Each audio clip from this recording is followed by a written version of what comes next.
through the eyes of the megaminds of our time. The Diagnosis, a pro analysis. Every Saturday from 4 p.m. to 5 p.m. on Relax Radio.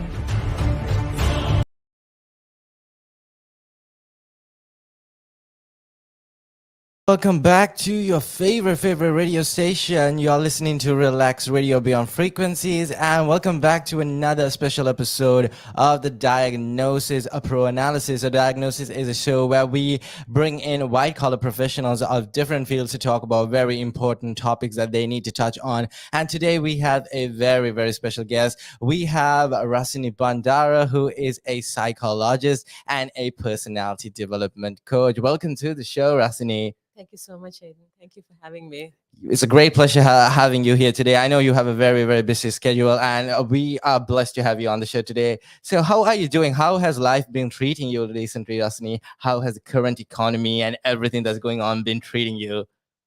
Well, I have actually adopted the whole, I would say, philosophy in life to face the situation. I think taking one day at a time is what I do.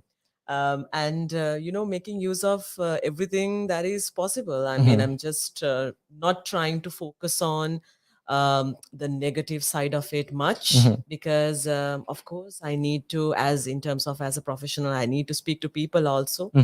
And but I think I'm also learning a lot from the way that people cope and everything.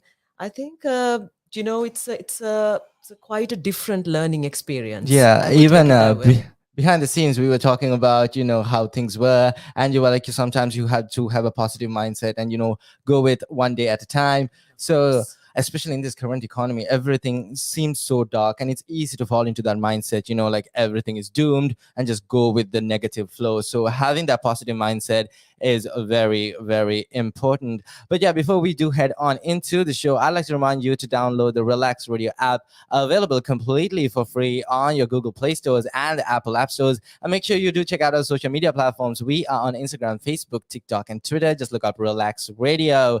And with that being said, let's dive into the first question we have for you. And this is kind of a cliche question we have asked all our guests. What inspired you to be a psychologist? Wow, it happened accidentally, actually. I think I mentioned it to Aiden also Yeah. earlier. I was not planning at all to be a psychologist. I want to be a gynecologist. Oh. Since the time I kind of knew about or had this idea of a profession, I wanted to just pull babies out. Okay. But then in life, I think the kind of life that you really expect to be, I think it just didn't turn out to be that way for me. I had to go through a lot as a teenager in life, Aiden. Face many circumstances, life circumstances.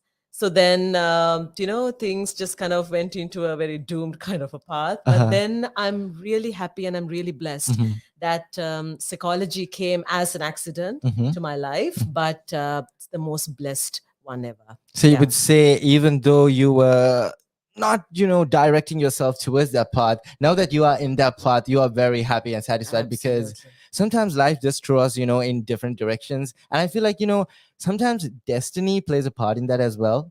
Because think so. what is meant to be, right? At the end of the day, you're happy right now and you're a very successful psychologist, so you have nothing to complain for. With that being said, let's move on to another question we have for you. And this is, of course, what do you consider to be your top 3 strengths or weaknesses as a psychologist? Oh, wow. I know it's kind of a deep question. I'm going through a therapy session right here now. I would say, I think sometimes, I think my biggest weaknesses are also my biggest strengths as a psychologist. Because I think, to be very honest, I'm an emotional freak. Oh, okay. I'm very, very emotional, very sentimental. And it's very easy for me to just break down into tears at any given moment. I'm very sensitive. And I think that is also the element that really helps me to build a very good connection and a relationship with the client and the person that I'm speaking to. I think, to be very honest, more than what you apply, I think the relationship that you build with your client or the person that you're speaking to is very, very important, Aiden. Very true. Very true. So I think yes, a lot of people also speak about this fact that you're sentimental. That must be really, really hard and tough on you. Yes, because sometimes when you speak to people, it takes a toll on your life as well. So you need to exercise a lot of self-care also. So that was a question I had. So you said you were very, very sentimental. So when it comes to being a psychologist, you deal with different types of people, different types of cases. So it must be very difficult, like others have said to you, to sometimes hear other people's life stories, because once again, there are some shattering stories out there. So what would you, as a psychologist, how do you cope with, listening to someone breaking down in front of you and telling their, deepest, darkest secrets? Well, I think for me personally, when I do grief counseling, that's the most toughest. Yeah. Because I myself am somebody who would be, I think, possibly must be grieving for the rest of my life. I mean, losing my father was not something that I could make peace with. It was a very tough situation. So whenever there's grief involved, it actually gets to me. But I'm not ashamed to tell anyone that I indeed myself, I seek therapy and support. So I speak to a psychologist as well. I speak to people as well. I mean, I break down in front of them as well. So sometimes my friends take that therapist that turn, and it's good to be in that vulnerable situation as well. And all of us, I think, what really makes all of us very, very special and very unique is the fact that we are human. That's one of the most common things we have, and it's absolutely fine to be human. True. I think we are all made of emotions and all those things, and it can overwhelm us at any point in life, and that's okay. Very true. So it amazes me for the fact that you said you yourself being a psychologist, going into therapy and seeking mental health help, because in a country like Sri Lanka, no matter what happens, mental health is stigmatized, it's frowned upon, and it's looked as if, if you have mental health issues, you are termed crazy. So it's that bad, even right now. I mean, there are individuals who are educated on mental health, but there are still people out there who think if you go into therapy or if you see a psychologist or a psychiatrist, you are deemed as crazy. So for you, a person, obviously you are educated in the field, coming out and saying, I myself as a psychologist do seek help, I think that is a good impact on the audience as well, because that goes to show that everyone, once again, is human and they deal with their own emotions as well. Absolutely. I mean, I would just mention this one thing. Very recently, I was talking to my friend and a psychologist, and my son came in and he asked, Amma, who are you talking to? I said, I'm speaking to my psychologist. And then he said that, you're a psychologist? Like, aren't you supposed to psychologize yourself? And I'm like, no, I can't. I mean, it's so, as a 13-year-old, I think, I'm sure that such questions might just hit you. I mean, your mother is somebody who goes around addressing people's issues, and can't she take care of her own issues? I mean, it does come into look, right? Say you're a psychologist, so you have an issue, you talking to yourself and be like, hey, this is okay. So probably that is what was running through his mind as well. Absolutely. I think he kind of figured the fact, or thought about the fact that, she's equipped with all the things to solve her issues. But let me tell you, Aiden, to be very honest, when you are down with a problem, the psychology that flies right out of the window. Yeah, that's very true. That's very true. Because even though, like, myself do go into therapy as well for many issues, right? So there are certain things you learn, there's certain things your therapist do tell you, do this and this and this. But when you do go into something really hard and negative, when you're experiencing something, none of that even comes into your mind. No, absolutely not. So you just build up that tunnel vision, and you just only see one thing. Very That's true. it. Very true. So moving on into the next question. This is kind of a very heavy question, let's say. A very heavy question. So describe the stigmatization around mental health in Sri Lanka in your own terms. You as a psychologist probably have a lot of experience when it comes to, the stigma surrounding mental health in Sri Lanka especially. So I think you gave a very good foundation to that also when you initially spoke about it, that there's a lot of stigma and mental health. You say it's crazy. Yeah, very so true. Growing up, me being a millennial, I was actually exposed to a society that did not want to speak about anything that disturbed your mind. For me, Aiden, I had an uncle who was actually a schizophrenic. Oh, okay. And the thing is, I saw the negativity that was around him. I saw that how Kids were, shut down in rooms whenever he entered a particular house. But he was actually the most sweetest person out of a lot. Okay. out of the people considered to be sane. Oh, yes. And at the same time, I would say, when you say mental well-being, we would always drop that well-being part and hold on to the mental part. So like you said, crazy, psycho, crack, all that. And mental health was always attached to Angud and Mullaria Hospital in Sri Lanka, mental asylum. That's where you're going to end up. If you think that something is disturbing you, you're going to, tied up to a bed and, electric shock and all those things. So we grew up with such a mentality. And then for me, like I told you, when I faced a massive crisis in my life, at the age of 18, I think I would have been under depression. I didn't know. And definitely suicidal. Okay. But I think at that point, what actually got me going was, the support extended by my teachers and my friends, whom I think had no knowledge about psychology or therapy, but they were there. They were there to listen. Okay. I mean, that unconditional positive regard was there. They accepted me. So that acceptance was necessary for me. And then now what I see is that slowly this whole stigma, the negative mindset, is actually going slowly, it's passing.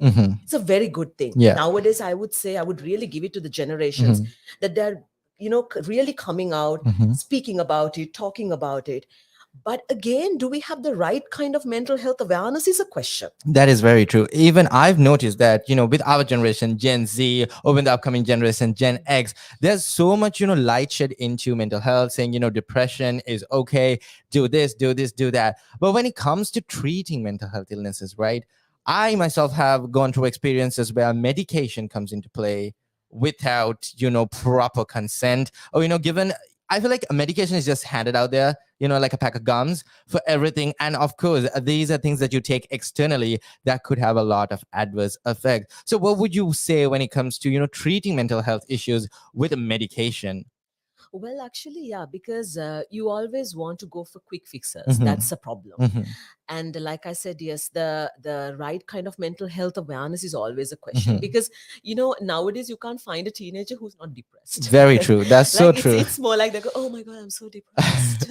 Right? If you're not depressed, you don't belong as a teenager. Yeah, it has become more of a norm nowadays. So it's like, I'm the cool kid, I'm depressed. So everybody's like, I'm depressed, I'm going through things. Yeah. So every teenager or young adults even is like, depression is a part of them now. Of course. And even I think it has come to a situation where even self-harm. I meet so many teenagers and young adults who think that, if I do not go through self-harm, that means like, my friends won't accept me because everyone else has actually have cuts and all those things. So it's more like you need to have it in order to belong. So that's where the danger part is.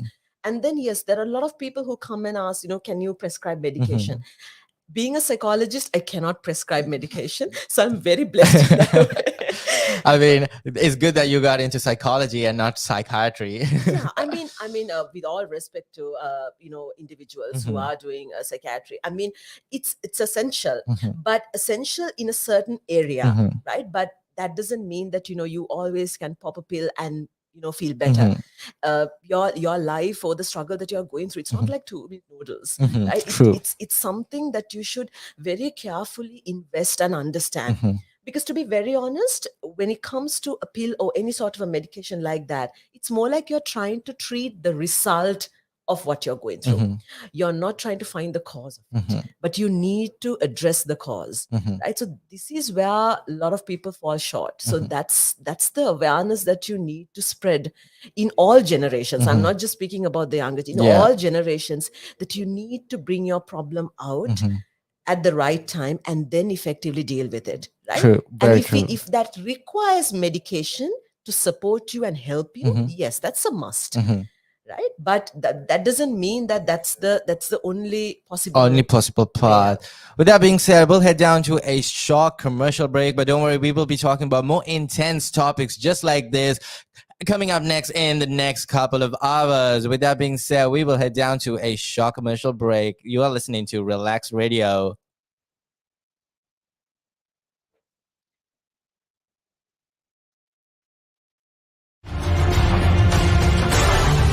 Through the eyes of the megaminds of our time. The diagnosis. A pro analysis. Every Saturday from 4 p.m. to 5 p.m. on Relax Radio.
Through the eyes of the megaminds of our time. The diagnosis. A pro analysis. Every Saturday from 4 p.m. to 5 p.m. on Relax Radio. Welcome back to The Diagnosis. We have a very, very special guest with us today. That is Rasini Bandara, who is a professional psychologist and personality development coach. And before we do get in onto the topics we were talking about, I'd like to remind you that you can be a part of the show as well and dial us up on 078-52-473-473 and be a part of the conversation. And if you have any questions you can ask, you can always hit us up on 078-52-473-473. And you can also comment down below any questions you have on our YouTube page as well. But with that being said, let's move on into the question we were talking about. So Rasini was describing about the stigmatization around mental health in Sri Lanka and how sometimes medication is used unnecessarily to treat mental health issues that can be treated without medication. Of course. I think this mostly happens, Aiden, because, see, for example, I'll take the approach like this. Now, let's say in a classroom, in a school, you have a fight in the class. You first of all go to the principal. No, you don't. Right? Very true. You go and talk about it, maybe to the class monitor, or else then comes your class teacher. And then let's say if the class teacher cannot handle it, then probably maybe the sectional head, or else maybe the vice principal. Oh, yeah. And then you go to your principal. But the approach when it comes to mental health is that that lack of awareness and understanding of whom you should actually go to when you feel like things are not right. I think the hierarchy is something that people are not aware in most case scenarios. So we also try to build up this awareness as well. Now, see, I'm in the bottom of the food chain. Right? Yeah. I'm way down there, right? Okay. And so then, let's say, for example, somebody comes to me Mhm. and with a situation and explain it, and then, for me, my role is mainly to find the cause, what is Mhm. actually causing this person to go through these kind of situations. I mean, Mhm. for example, it could be stress, Mhm. even depression, or even anxiety, or situation like that, and then address that. Mhm. Right? So Mhm. it's therapy. In Therapy. my case, it's therapy. It's just talking and certain interventions, Mhm. right? Little things, Mhm. relaxation, and all Mhm. those things. Mhm. For example, let's say if I feel that this person needs a little bit more expertise, involvement, Mhm. then I would actually recommend to a clinical psychologist Okay. who's able to maybe clinically diagnose Okay. if you're having, let's say, depression, or Mhm. if you're having bipolar, Okay. clinically, properly having the Mhm. diagnosis. Mhm. Then the clinical psychologist has an understanding to actually do a lot of, I would say, certain interventions also Mhm. with different ones. Mhm. And then if the clinical psychologist needs, let's say, more expertise knowledge, then Mhm. would definitely can seek the support of a psychiatrist. Psychiatrist. even Okay. even for me also, I mean, I have when it comes to certain clients, I Mhm. actually refer them to psychiatrists as Mhm. well. Mhm. So this is how you should actually go to, I mean, not that you directly Mhm. first of all enter the room of the Mhm. principal, Mhm. right? So there's a Who's hierarchy that needs to be taken. exactly. But I feel like in Sri Lanka, especially when it comes to kids, right? Mm. I feel like the parents don't have the right education when it comes to bringing out, mental health issues and, having that awareness. So when your child comes up to you and says, "Hey, I am feeling this way," the first thing they do is take them to a psychiatrist, because I feel like most people don't even know the difference between psychiatrists and psychologists. And that plays a huge toll on the kids as well, right? Because Exactly, because I once came in, I'm not just once, like a couple of times, I Mhm. mean, students in school, Mhm. and just that 20 30 marks down, like more than usual, and Mhm. then there you go, you come with a bunch of like medicine Mhm. in your hands, and that's terrible actually. Mhm. And so it's just could be because of extracurricular activities and those kind of Mhm. things. Mhm. So it's just something very, very, very simple to Mhm. even understand. But then I think there's a lot of comparison, there's a lot of negativity, and there's a lot of pressure Mhm. exercised on children Mhm. to be normal, Yes. right? And this is a very devastating factor Mhm. for parents whenever somebody says that something is wrong with them, Mhm. right? And that's a shocking factor. Mhm. So they'll try to do everything Mhm. possible to make them normal. Normal, yes. And So this is their what definition of normal is very toxic. oh yes, And they want absolutely. their children to fit into that definition, that box. Of course, of So course. obviously, parents also do play a part when it comes to taking care of your kids. So they should know the right way to do it. Yes, the thing is, even very recently, also I spoke about this, agent, that Richard Branson's quote that says, clients do not come first, employees Mhm. come first. And Mhm. if you do not take care of your employees, Mhm. you cannot, like, they will not take care of the The clients, clients. right? So mental health should be a very holistic approach. Mhm.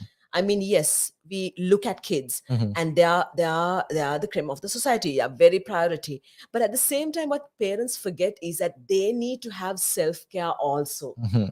right? Yes. They need to look after themselves also. If they do not look after themselves, they cannot actually look after their kids very well. Mhm.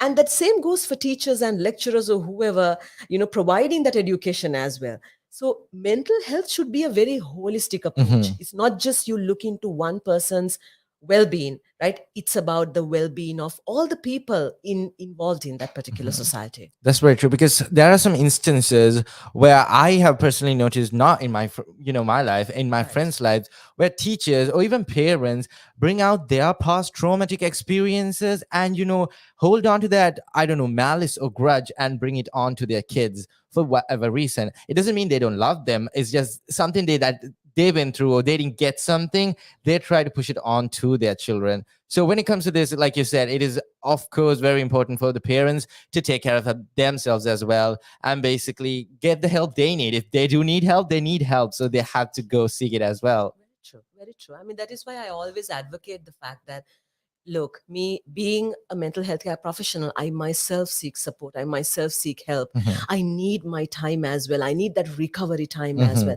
And every individual deserves this, right? So consider that it's a must. Mhm. So if you're not happy yourself, you cannot give that happiness to another individual. It's Mhm. simple as that. Mhm. That's very, very, very true. So, with that being said, let's move into another very basically, we've been touching on this for a while now. So, it is also a very intense question. So, do you think there is enough education in terms of mental health issues in schools, workplaces, or in society in general, right? So, do you think there's enough education? And I personally feel like education when it comes to mental health issues is only seen in Colombo when it comes to schools, especially very high end schools like Royal, Vishaka. Those schools definitely have access to mental health. And when it comes to rural schools, does mental health not exist?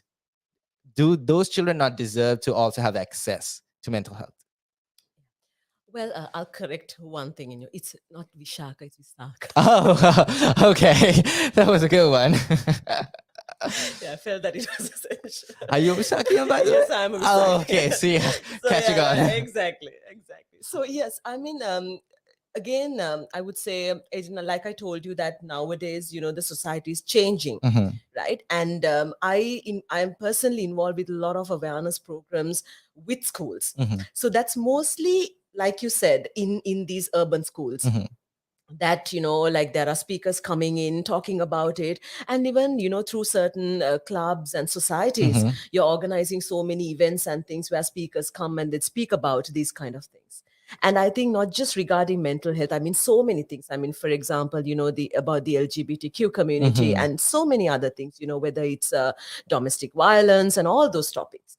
But again, like you said, in rural areas this is very rare. mhm, And sometimes when I go and when I travel out to, like, rural mhm, schools, and I see this mhm, a lot. mhm, So this has to be very evenly spread mhm, around the country, because whatever said and done, all these children who are studying in rural school might someday have an opportunity to come to urban areas mhm, and then continue their education. mhm, So that is absolutely essential. mhm. So I think mental health should be a part of the school curriculum, Yes. right? Just like you now speak about your physical health, Mhm.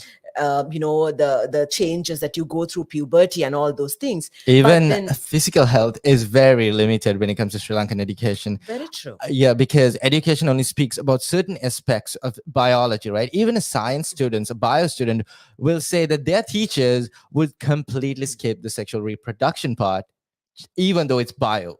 So Yes. it is very important when it comes to bio. So stuff like that is holding back children. And what I've noticed personally, too, because through my A levels or O levels, education when it comes to mental health is very scarce. There is Yes. literally non-existent education when it comes to mental health. So there has to be a certain amount of change, a huge Absolutely. reset when it comes to education. So what do you Absolutely. think, as a psychologist in the country, right? As a psychologist and a person of your caliber, what have you done to make a positive change? Well, there's, like you said, like regarding the stigma.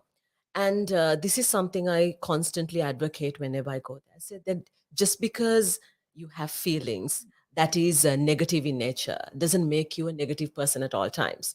And at the same time, just because you have feelings of positive in nature doesn't make you a positive person at all time. Having feelings just establishes only one thing, that you are human. Mhm, And it's absolutely fine that you go through this. mhm, And another thing is that a lot of people think that they are insane if mhm, they feel something is wrong with them. mhm, But I tell that you are the most sanest person mhm, because you are mindful that you have a problem. mhm, So I think it takes a lot of courage for people to really step up and say, look, I need help. mhm, I'm not the person I used to be. mhm, Something is differently, definitely changing mhm, inside me. And I mhm, need to actually very, very actively seek support and mhm, seek help. mhm. So this is something you have to encourage. True. And also, Aiden, like I would say, being a woman, uh, it's absolutely fine. Like I mentioned, those were the sensitive, Mhm, emotional. That's mhm, fine. We are mhm, given permission to be sensitive mhm, and emotional. mhm. But that's not the same way we look at men, Men, right? because I feel like there's a stereotype, right? Of Especially course. men are supposed to be macho. They can't have feelings, they can't cry, they are not sensitive, which is utter nonsense, if you ask me. It's very hypocritical, even at this day and age, to go up to a man and say, you're depressed. How can you be depressed? You have to man up. You can't be depressed. Exactly. Yeah. So that manning up thing is a very big problem. Mhm. Because, to be very honest, I think talking about your problems, or be sensitive about your emotions, or being vocal about your emotions, I always say this doesn't make you less of a man or even more of a woman, right? It only establishes one thing, that you are human. And Human. it's fine. I think we should actually, kick this whole element of gender aside and treat people like humans. Human beings, And yes. that's absolutely essential. Because let's say, for example, you and I are siblings, hypothetically. Yeah. But let's say we experience loss in life, and we both are grieving, right? Let's say we lost our father, just like how I lost mine. And it's our human, right? Maybe the way that I demonstrate it might be different, and the way you demonstrate it might be different. But it's pain. Pain we both are going through. And True. it's fine. And you need to really acknowledge these things. I think I always tell this to ladies, that, because we also empower these things. When a small boy comes crying, you say, why are you crying like a girl? And you're the same woman who turned to your husband or boyfriend one day and said that you're such a heartless man. How you made out of rocks or what? Right? So true. So that is something that is highly essential. And especially, Aiden, I think this is very critical, because we are becoming a very high-tech and a less touch society now. Very true. Because I feel like with the technological development in the country, human interaction has lessened, especially with the pandemic. Things have worsened. Of course. So when it comes to, interacting with a person, it could be your boyfriend or girlfriend, right? Even your partner, you could be living apart sometimes. And then the connection is only virtual. So when it comes to things like this, communicating your feelings could be very difficult, because I myself am a person who cannot connect to someone through electronics. I have to be present. I have to be there physically to have a conversation that will be meaningful. So in this day and age, having that open communication is very important, because I feel like that is a root cause for many problems out there. Absolutely. I think you mentioned a very strong point there, because you mentioned the word conversations. That is something we are lacking. Communication, we always do. Yeah. Right? We do not take time to actually make conversations. And I see, like, when I speak to people, that they're very lonely in life. There's nobody to actually have such a fruitful and a very effective kind of a level of a conversation. So that is something I think constantly we need to empower and make people really, really understand. Very true. Very true. With that being said, we will be heading into a short commercial break. But don't worry, we have Rasini Bandara with a lot more questions. We'll load her up with a lot more questions and, get all our questions in there. So we will be heading into a short commercial break.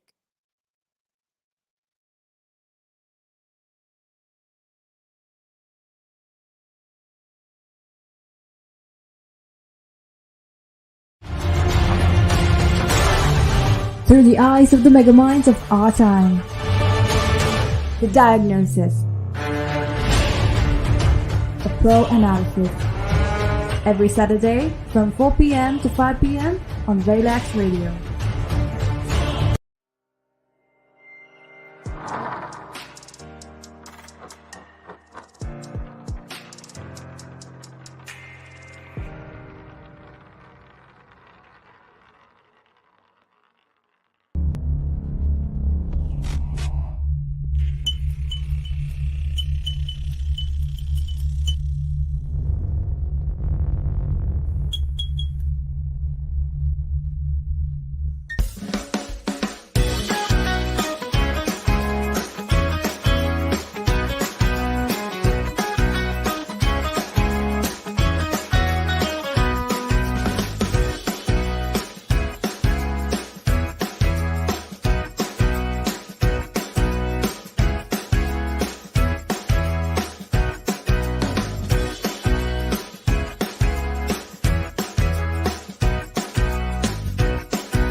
through the eyes of the megaminds of our time. The Diagnosis. A pro analysis. Every Saturday from 4 p.m. to 5 p.m. on Relax Radio. We are back on The Diagnosis, a pro analysis. And today we have Rasini Bandara, a psychologist and a personality development coach. And Rasini and I, we were talking about a very, very intense topic. And we were talking about mental health, destigmatizing mental health, and basically shedding light into mental health and how adverse medication has played a negative role in identifying mental health as well. But before we do head down into more questions that we can ask Rasini, I'd like to remind you that you can always be a part of the show and hit us up on 078-52-473-473. And also make sure you do download the Relax Radio app, available completely for free on your Google Play Store and the Apple App Store. With that being said, Rasini, why don't we head down to the next question we have for you? That is, how can we destigmatize mental health in Sri Lanka? Well, I think, to be very honest, Aiden, I think this should be considered as a social responsibility of everybody. I mean, for example, let's say in a school, you see like maybe one or two mental health care professionals who are there, counselors to actually support children. But I think this can be done in a very different manner. For example, let's say in a school you have a prefects guild. I think any school you have a guild like that. Yes, very true. So I mean, it's something that you can do is actually train students to actually see into the very, very small things that matter. I mean, for example, like, you know, how to build up that initial conversation, what to ask, what not to ask, how to identify someone who's going through a problem. Right. So you can actually have such gatekeepers in a school, trained, students. Yeah. And at the same time, they can actually provide that psychological first aid that's necessary. Whereas sometimes, you can't expect one counselor to actually, speak to all those students and be relatable to everyone, and that's too much.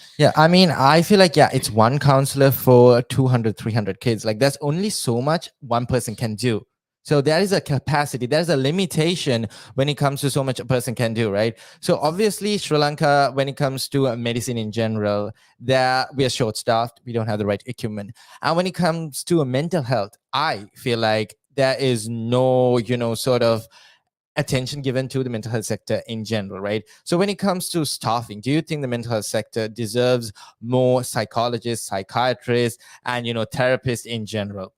Absolutely. I think the thing is, like you said, there are so many programs that you're so excited to implement, and then the consistency of it is what you should actually look at. I think you take the definition of health when it comes to WHO, right? That does not say that it's only just a mere absence of illness. It speaks about a holistic approach of well-being, physical, social, and psychological. So this is what you need to promote, right? So if you're taking care of yourself, that taking care has to be this holistic way of taking care. And this should be from the smallest, I think the smallest community. You can start this by addressing schools and then university, because that is like a very crucial period in any individual's life, Aiden.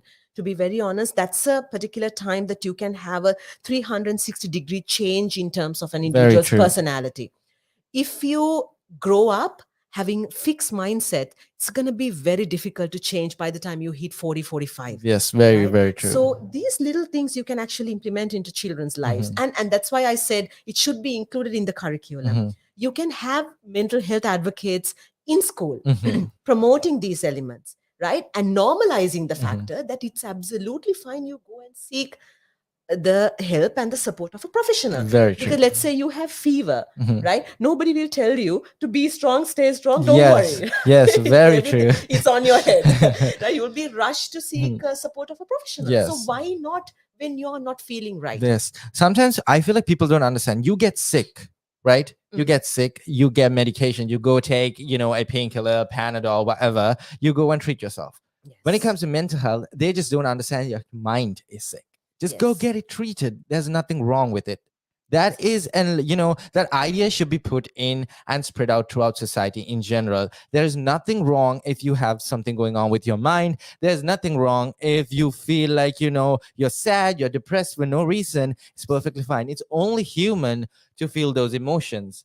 Absolutely. And you definitely could go and seek help if you feel so, without being judged, without being called crazy, insane. Oh, something's wrong with him. Yes. Because mostly, like, whenever you speak about mental health related problems, and I think people see it as lack of personality. Very This true. is something that I have seen very common. Like, you don't have a backbone to face your problems. You're not tough enough. You're not catered out there to the world.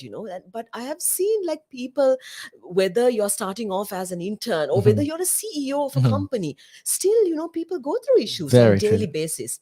And sometimes it doesn't have to be a very big trauma that will impact your life, to be very honest, Aiden. I mean, it can be very little things, Yes, very very true. small things that can actually build up, and turn into a very big problem. Right? Because sometimes, even when you hear or when you see cases of people dying of suicide, also people say that, is it even a reason to have such an attempt? But then that's not a reason. That's a small trigger only. But then reason you have been building up for a very long period in your life. Even when it comes to people, like especially young kids, cool kids, or lovers, as they say, a lot of them go and commit suicide saying, okay, I love failure, right? So even back in the day, I used to think, oh, such a silly reason for this person to do something. Growing up, going through stuff on my own, maturing into an adult, I realized that no, whatever led him to do that, there's probably something building up. Of That course. sole reason couldn't be one thing that led him to take such a drastic step, right? Because when it comes to mental health, even depression, when you've been going through depression for a really long time, your reality just get distorted. Exactly. So you are not thinking straight. So Yes. you break down to a point where you think death is the only option. So people are very judgmental, quick to judge. Oh, he is a fool. He doesn't know what he's doing. He just killed himself. Exactly. So they don't understand what this person has gone through. Exactly. So that is very, very tough to deal with. Even myself, I used to, as a kid, back in the day, I used to think, oh, love failure is such a silly reason to commit suicide. Or, people cut themselves and they're like, why are you doing that? There are so many fish in the sea. Of course. But once again, it's every individual deals with their emotions differently. Everyone is a different person. So it's very wrong to judge someone else. Absolutely. Very true. Very true. I think that is also something, I mean, Because, because to be very honest, even nowadays, like the youngest age to diagnose depression is actually age 3. And we come across children who are young as 9 years old who has suicidal ideation. That's a very, very dangerous thing. So- So, very scary thing. So if you are to diagnose a child with a 3-year-old child, how do you think, how is the process of diagnosing a 3-year-old child? Because it's very hard, right? Even when it comes to adults, like adults, it's really hard because psychology is, according to my opinion, the hardest form of, care, right? Because it's your mind. You can't play around with your mind. You had a heart attack or whatever, you can go in and do something. But diagnosing someone's mind is very, very hard. So when it comes to childcare especially, since children are very impressionable from childhood, you can make or break a person during their childhood. So when you say that there are children that come in at the age of 3 to 9 years old with depression and mental health issues, how do you deal with it? How do you diagnose? What do you see in children like this that could cause them to have such thoughts? Well, I think it can be from very small things. I mean, to be very honest, even once I met this lady who's who's around 30 years of age, but then uh, highly depressed. And the situation actually started once she was 9. Like, it's only to do with neglect and rejection by parents. I mean, over exam results and marks, things like that. Such things affecting a child's mind can be very traumatic. I mean, for example, let's say when you yourself feel like a failure, that you failed the subject, and you turn to the people who will unconditionally accept you, whether you are a successful person or whether you're a failure in life, it doesn't matter to a parent. That's how you see them. And then being rejected by them is not something you can actually make peace with. So I think, like you said, very, very little things. I mean, if you see your children seeking isolation, all the time, doesn't want to be around people. And if you see, them getting aggressive over very small things. I mean, even things like you ask whether you want fish or chicken for lunch, right? If that can, trigger a whole temper tantrum or something like that. And then certain changes in their eating patterns, right? And if you see that they are losing focus, all these things can actually indicate that there's something wrong. Right? So, like I told you, that a clinical psychologist is someone who can have give a proper diagnosis of what is actually happening. And like you said, it's very difficult when you have to diagnose such things in kids. I mean, it's more like you observe them through reactivity, you observe them through aesthetics. That's how you actually kind of get into the whole diagnosis. Because you can't sit down with the child and have a conversation like this and then diagnose something. Very, very true. Like you said, whether it comes to children or adults, even the tiniest things could be something that affects them. And judging them on what affects them is completely wrong. Because as a person, something that affects you might be something silly to me, but for you it is a huge deal. So judging a person for whatever they are going through is, I feel like, very bad, and is such a low thing to do, right? I would say lack of emotion. Intelligence, very smart use of wording, because again, being judgmental alone is something that is not good at all. But saying someone else's pain is insignificant, it's less than, is a total different level of ignorance. Very sad. I mean, for example, you can never compare problems. You can never compare pain as well. It's very individualistic in nature. And just because you think that your whoever that person is having a very insignificant kind of a problem, that you should not come into the level of being very judgmental about it. And I think you should also think of the fact of how you would feel if somebody looks at you in that way.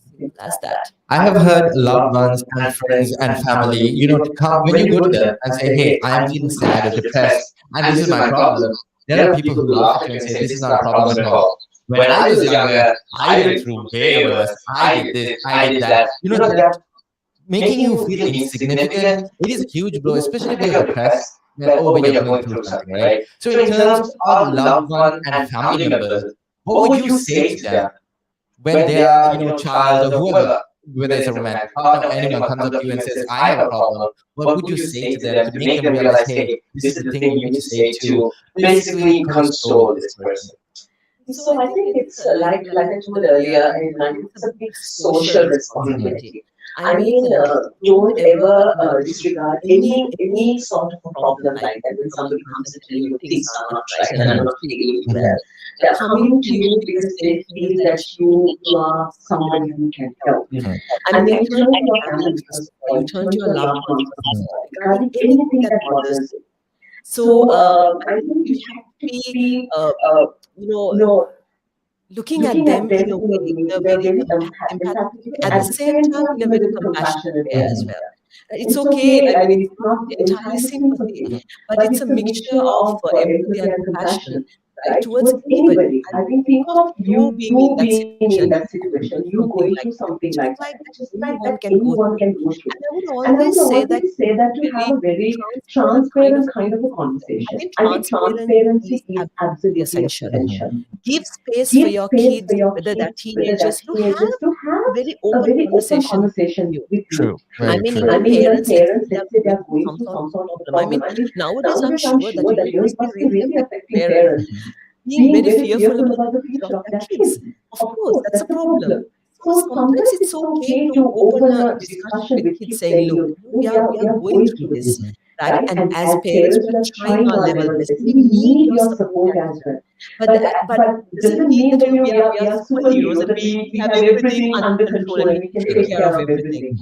And that transparency is essential. I think, like we mentioned earlier, also conversations, very simple conversations, just conversations like, "Are you okay?" You don't need to have a degree in psychology to ask someone, "Is everything all right?" Because "Are you okay?" has so much power to it. That simple sentence, "Are you okay?" Because when you ask someone, "Are you okay?" they will probably say, you know what, I'm fine. And the second time you ask them, that's when they will come to you and tell your problem. So just being compassionate and empathetic, like you said, is very, very important.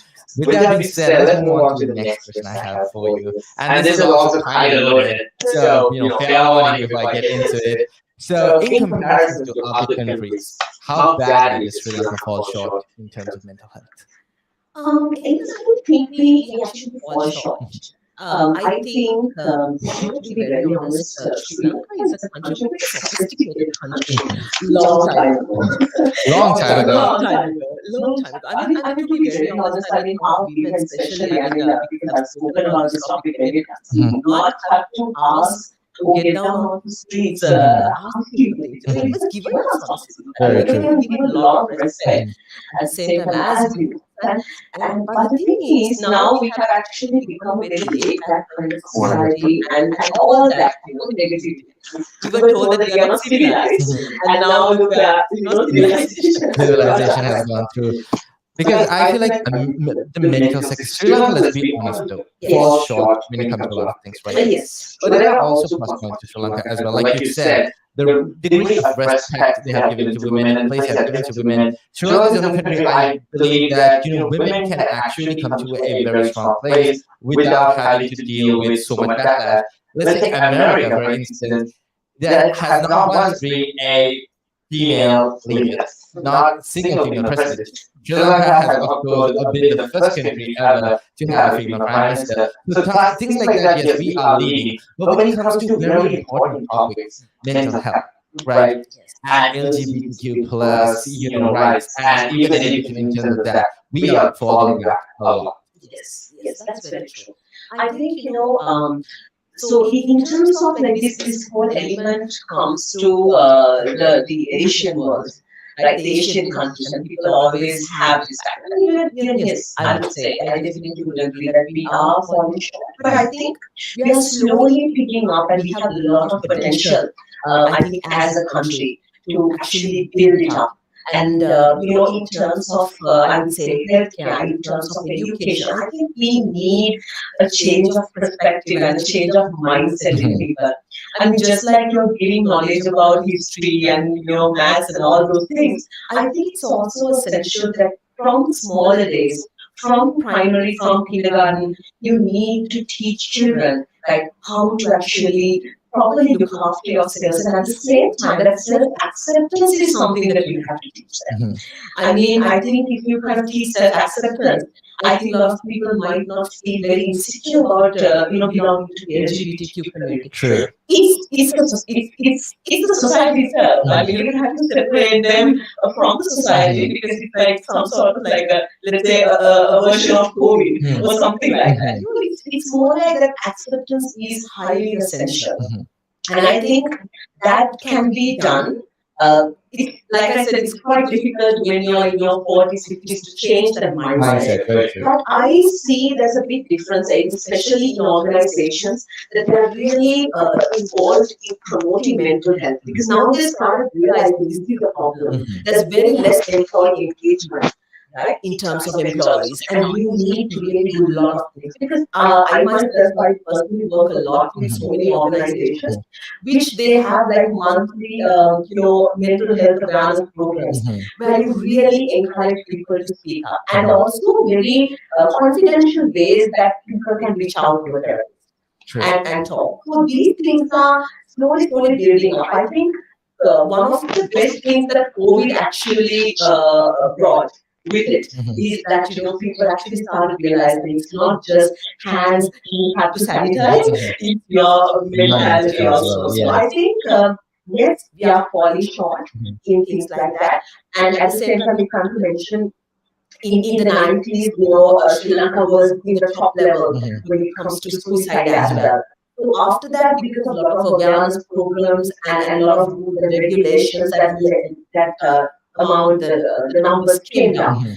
Right? But with the whole economic crisis, again, now slowly we see that it's picking up. So I think you need, from smaller days, you need this awareness. You need people, you need to train people in villages, in clinics, that in that level to actually address these kind of uh, problems Mhm. in people, right? And you need to really absolutely normalize it. Very You true. need people who are recognized in the society to come out and speak and say that, look, I'm also somebody who suffered, right? But I chose not to stay broken. I chose actually like to actively work towards making myself feel better. Mhm. So I think this is what you need, and Very true. especially people who are like you said, who are in very restrictive jobs, and even like you can take film stars, cricketers, like other athletes to come out and speak about their struggles and how they seek help and support and got there. So I think this is something that we need. Very true, very true. And we'll be moving on to our final question because we're almost at the end of the show. So, any advice that you would give for young children or anyone who's dealing with mental health issues that don't have access to get the help they need? Any advice you would give them to cope with their issues without taking drastic, impulsive steps and without, falling into that cycle of negativity? Right. I think there's a lot of toxic positivity that is around Very that. true. I think, like people always come and throw things like be positive, stay strong, be strong, smile all the time, which is not possible to be very honest. I mean, every day, every morning you wake up, it's a struggle. Yeah. It's a massive struggle. Sometimes we just have to embrace the negativity that comes along with positivity because negativity also is a thing. It's an you have to go through it to get through the positivity. Very true. And like I said, it's about a mindset. I would always say like the best thing is to actually practice optimism. Mhm. That will take you places. Because even the struggle that we are going through now, I always ask my students, what's the best that has come out of this struggle? Mhm. And what's the good that has come out of this struggle? So they begin to think, okay, so we are united as a country. I'm not saying that we are 100% there, but to a certain extent, yes. And there cannot be any manipulations that can come between us as people. It's just true. And we have disciplined ourselves, starting to stand in queues, and all those things are actually good things that has come out of the struggle. Mhm. So I always say this is a little bit of wisdom that I got from the movie Evernorn, right? Angel. So over there, my favorite actor, one of my favorite actors, Morgan Freeman, he comes and asks Evans' wife, if God wanted to give you courage, would God give you courage or an opportunity to develop courage? Right? So it's always an opportunity. So whatever the challenge that's coming your way, whether big or small, Mhm. every challenge actually demands a new version of you. Mhm. Right? It's a learning experience. So I would tell like all youngsters who do not have access, like you said, for mental health. I think first thing, try to speak to someone. Mhm. It just doesn't exactly have to be a family member, right? Maybe a very close friend. Select your friends very closely. And then at the same time, it can be a mentor, it can be a teacher, it can be maybe somebody like a principal or somebody in your school. Or else it can be somebody, a complete outsider. I mean, for me, whenever I attend programs and all that, I give my mobile number to all the students. Mhm. I give access. Okay, so reach out. At least send me a message from Facebook or else from Instagram. I have a lot of kids who've reached out to me in that way. Mhm. Right? And sometimes it just takes like a 1 minute conversation for them to feel better about what they are going through. True. It doesn't have to be a very lengthy Mhm. 1 hour or 2 hours of therapy, to be very honest. And I think that, like I said, it should be considered social responsibility of all of us. That's why I said that we all have the ability to provide that psychological first aid to any individual. And then if you cannot handle that situation from that point onwards, then maybe supporting them, maybe taking an appointment on behalf of your friend Mhm. or somebody True. and getting them that courage to reach out to someone. Mhm. Right. And at the same time, I would always say your physicality and your mentality, it's very interconnected. Mhm. So, whatever goes through in your body, your mentality also actually has a major Mhm. impact on it. So get involved in physical exercises, True. all those things. I mean, doesn't have to hit the gym. Mhm. I mean, it's more like, learning things like yoga or taking a walk, Mhm. grooming, a little bit of self-care. Self-care. Yeah. Sometimes even getting a haircut can actually make a big difference in Mhm. someone's life, to be very honest. And focus on your sleep, which is absolutely essential. So Mhm. sleep hygiene and things like that, and eating right, eating healthy, Mhm. all these things, little things actually makes a very, very big impact on your well-being. Very, very true. With that being said, that's all we have for the show today. And today's show was very educational. And I know it helped a lot of people out there. It helped me personally as well. So thank you so much, Rasini Bandara, for coming on the show and giving us your wisdom words. I know you have a very busy schedule. And thank you so much for being a part of the show. Thank you so much, Aiden. And it's indeed like you mentioned. I think it was very spot on. You said we're just gonna have a conversation here, like over a coffee. But thank you so much, and Relax Radio, and everyone who's joined, and everyone who's a part of this initiative. I think I would really, really appreciate it. Thank you so much for having me. I had a wonderful time. Thank you for gracing us with your presence. With that being said, that's all we have for the show. And this is Aiden Smith saying my goodbyes. Don't forget to be unapologetically you. Till next time. Through the eyes of the mega minds of our time. The diagnosis. A pro analysis. Every Saturday from 4 p.m. to 5 p.m. on Relax Radio.